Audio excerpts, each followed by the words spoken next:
Hi everyone, I'm Tom Slivick and welcome to News in Depth. And with me today is Brian Oneto. How you doing, Brian? I'm doing good. Brian's Supervisor, District 5 here in Amador County, and everybody knows that who's watching from Amador County. And we're going to be discussing today gun control, gun violence, government proposals for guns and weapons and what's happening. And my gosh, we probably heard so much of this. It's almost hard to talk about it. We've talked about this so much, and in one way, some of us might wonder why all the hullabaloo and why all the talking about it when it's one of the constitutional rights that we have in the Constitution that's pretty clear. And some people might think it's not very clear, but we just had the Supreme Court rule in, I believe it was just probably a year and a half ago, in the District of Columbia versus Heller. The Supreme Court affirmed that the Second Amendment does apply to individuals' rights to bear arms independent of any involvement in the militia. Many gun control advocates, however, point towards the phrase that the right does not extend to dangerous and unusual weapons. However, it does say that those weapons that are commonly used at the time are protected. And one would have to agree that semi-automatic rifles are not in common, are in use despite millions of them. Let me rephrase this because I got a little mixed up here. One would have to argue that semi-automatic rifles are not in common despite millions of them being in circulation in the United States alone. Yeah. Seems a little confusing to me because they're in common use. I think a semi-automatic rifle, ladies and gentlemen, if you don't know, every time you pull the trigger, a bullet can come out and it reloads. But it's one bullet, one trigger pull. And they've been around for an awful long time. Most of us might have learned on something like that, a 22. Once you leave the bolt action, and even the bolt action, well, that's certainly not semi-automatic because it's not the ejecting gases or whatever technology is used. And so it seems that there's a lot of confusion, maybe that it seems like a semi-automatic weapon is something that the military uses, and the military uses a type of weapon that can control the burst. Either they can put it on single shot, triple shot, or full automatic. Yeah, triple, like a burst. There's a lot of confusion there. You see people talk about, all these full automatic weapons out there. Well, in California, that's a real misnomer because there's very few full automatic weapons in circulation. I mean, a lot of states you can have them. Full automatic weapons. California, I believe, is by permit. But the difference between a full automatic weapon and a semi-automatic, like you said, semi-automatic, pull a trigger, one shot. You can hold that trigger back as long as you want, and until you release and pull again, it won't fire again. Full automatic weapon, if you hold that trigger down, you'll empty your clip. It's just brrrr. And there's a big difference between them. And also getting around this gun control deal, I think what we're looking at, Tom, is we're having emotionally based arguments or logic that are that people are using. And is it a tragedy when you have massacres, or people are shot, or people are stabbed, or people are burnt, or people are blown up, or people are whatever happens? There's tragedies happen all the time, and they are tragedies. I'm not trying to minimize some of the shootings that have happened, or some of the, I guess, some of the, when they've blown people up with explosives or whatever. But it's, that should not allow the legislators to be swayed, to take away our legitimate Second Amendment rights. Those rights are very pertinent to not just our individual safety, but also to the freedoms and safety of a nation as a whole. And if you look at, I got a chart that's kind of interesting, and it talks about what's happened in nations, in the 20th century. And we'll start off with Turkey. From 1915 to 1917, the government required, permits required for firearms, ban on possession. Civilians killed by the government was 1 million to 1.5 million.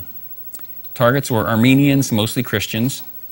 Then Soviet Union, from 1929 to 1945, political opponents, 20 million were killed. And I mean, there's no argument. This is history. We know it. They had ban on possession of firearms. And Nazi Germany, they killed about 20 million. They had strict handgun laws, ban on possessions, registration, and licensing. Nationalist China, precursor to Red China. They killed 10 million, the government did. And they had government permit system, ban on private ownership. Go down to Red China, they killed 20 to 35 million people. Death penalty for supplying guns to, I guess, counter-revolutionary criminals or anyone resisting any government program. Guatemala killed, 100 to 200,000. Ban on guns, sharp tools, you name it. Uganda, that's probably Idi Amin.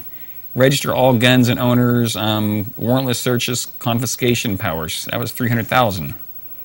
Cambodia, Khmer Rouge, they killed 2 million. Licenses for guns, photo IDs of fingerprints, and then it goes on. Rwanda killed a bunch. What you get down to is these were governments that went in and attacked. First, they took away the firearms or licensed firearms from individuals. And then once they got that, they take away the guns, and then they come in there and say, well, now we have absolute power, and we don't like you guys, and we're wiping you out. And an armed public is generally more safer from that type of widespread genocide. Okay. And I think our forefathers understood that very well. Okay, it would seem that that our forefathers did understand that coming after the Revolutionary War, and seeing that they had to battle with weapons, Britain, and if you look at history, they really didn't want to battle Britain or England. I mean, they wanted to talk to their king and say, hey, we're being treated unjustly. We would like your help, or basically for the king to recognize that there's issues. And the king says, hey, forget you guys. We want to talk to you. I think both of us here are clearly saying that weapons aren't to be used wrongfully, No, they should not be. Illawfully, and citizens have the rights clearly defined in the Constitution. But we have designs on people's weapons, and the federal weapons ban by Dianne Feinstein. But we want to get a little bit more to the area here locally, and that's why you're here. Locally, a lot of people might not know that the Board of Supervisors has weighed in with a letter that very much is going to be, I believe, in the same language of El Dorado's. We're to use El Dorado's counties. We passed something our meeting before last. We're saying basically we view the Second Amendment as being necessary to security and freedom of the Amador County residents or citizens. And then we said, well, this last meeting we said, well, we're going to do a resolution, and we liked El Dorado had a resolution, and we thought we'd basically kind of modeled off that with some changes, and that'll be coming back to our next meeting. And I would imagine we'll pass it. The board would approve it then. I can't say because whatever. Right. We basically said in concept we will, but they must agree with the actual wording. Right. So let me read part of this here. Whereas 2 landmark decisions issued by the United States Supreme Court established that the Second Amendment protects an individual's right to possess a firearm unconnected with service in militia and to use that arm for traditionally lawful purposes, such as but not limited to self-defense within the home, and that the right could not be infringed by the federal government. This was in the District of Columbia versus Heller, which I read earlier. And then under the Fourth Amendment, the right to keep and bear arms was incorporated and would also prohibit state and local governments from infringement of the right. And that was McDonald versus the City of Chicago. Fourth or second. And whereas, sadly, recent high-profile events within our country have sparked discussions of gun control at the local, state, and federal levels and include numerous gun control proposals that assert to address gun violence, while in fact many of these proposals would directly infringe upon the Second Amendment rights. And whereas the County of El Dorado here's economy and rural quality are supported by ranching, farming, and natural resources, and that the right to keep and bear arms is fundamental to our right to protect our families, our property, our livestock, and our livelihood, and that residents of this county respect the rights afforded by the Second Amendment through the recognition and support of responsible firearm ownership, training,